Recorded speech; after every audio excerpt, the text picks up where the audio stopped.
Hello everyone! This video will be dedicated to Essence, and after filming beauty videos for the past 10 years, I've seen a lot of repeat questions, but one of the most perennially asked questions is what is the difference between toner, essence, and serum? And they are three distinct products, so today I'm going to share with you what the differences are exactly. The essence of this video is to teach you why you need to use a separate toner, a separate essence, and a serum. And if you don't know what those three products are at all, then I will also explain that to you and show you how to use and apply them. Even though skincare doesn't look like much, there's not a transformative effect the way, eyeshadow or a lipstick or foundation. It's hard to glean what a product may look or feel like, and so that's why texture is really important to me. I wanted to make sure that you guys can see the differences between all three products on camera. My grandmother has always been my biggest beauty influence, and so because of her,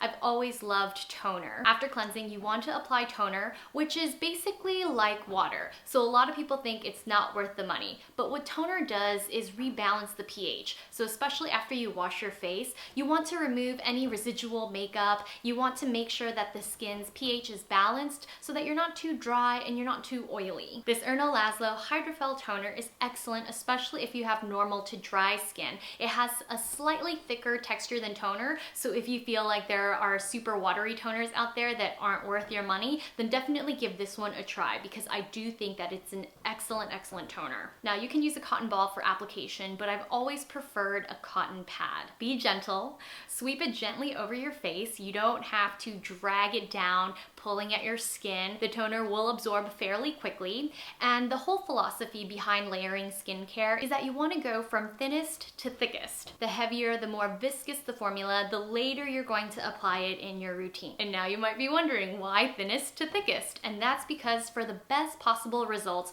for maximum absorption, you want to go from thinnest to thickest. And I always recommend waiting about 30 seconds to even a minute per product before continuing with your skincare routine. And that's just personal preference. My dermatologist has told me in the past that you don't need to wait more than 30 seconds, but I just like to with the heavier formulas towards the end. In the beginning of my routine with toners and essences, I only wait about 30 seconds. So now that we've rinsed away any impurities or any makeup residue with the toner, we're going to move on to essence. And essence is a tricky one because there are multiple kinds of essences. There are milky essences, gel essences, watery essences, but Erno Laszlo just launched the Firmarine Lift Essence Lotion, and I love this gel texture. So there is a slightly blue tint to this, and it also has a very gentle cooling effect, but I love how quickly this absorbs into the skin. I ultimately find that the best way, the easiest way for people to understand what an essence is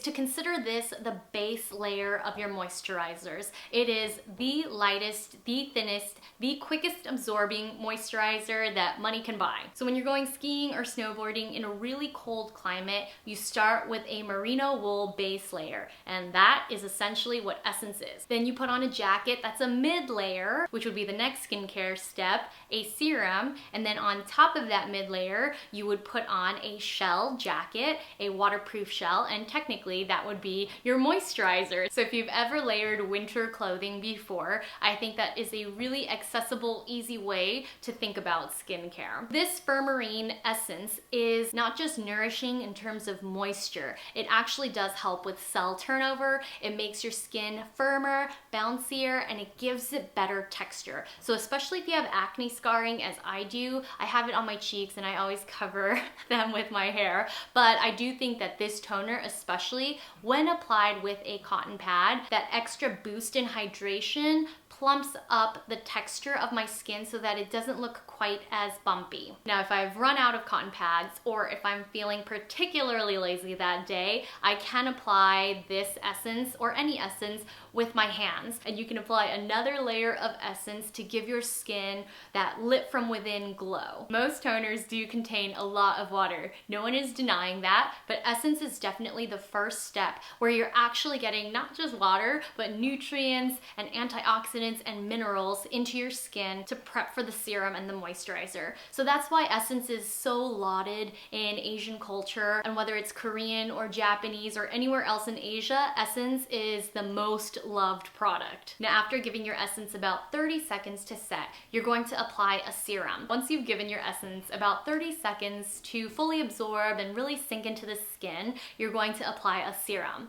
Now, the difference between an essence and a serum is that a serum is more concentrated in terms of the active ingredients. So there, again, are serums for every different kind of skincare type and skincare concern that you can possibly imagine. So you do have lots of options, but I like this timeless skin serum, especially if you have large pore issues. Again, going back to the thinnest to thickest, out of all of these three products, toner, essence, serum, the serum will be the most emollient. It will have the most gel-like consistency. It won't slide down your hand and it won't feel like water. And serums do go one step further than essences because they target things like discoloration and fine lines. If your goal is to achieve really dewy, really glowing skin, then you really have to start with essence. Even if you have to skip toner, whether it's because you don't want to financially invest in a product like that, or whether it's just out of sheer laziness, I do think that you have to start with an essence because that's the way you really build moisture and you boost the hydration levels in your skin, especially if you drink a lot of coffee or tea, any sort of caffeine that dehydrates you from the inside out. You need to replenish the skin and go one extra step further with something like this. And I really do like this Firmarine because I do think that it's one of those essences that you feel like you're getting a little more bang for your buck, since it's not a watery essence and there is a very, very slight tingling, cooling sensation with this. I feel like my pores are smaller and my skin just looks overall healthier and firmer and more plump. I feel like the texture of this product is a true cross between a toner and a serum. So if what you've imagined as an essence you actually have not found in a product before, it might be this one. Now that you know what the difference between toner, essence, and serum is, I wish you all the best of luck in your skincare layering endeavors, and I'll see you all very soon. Bye.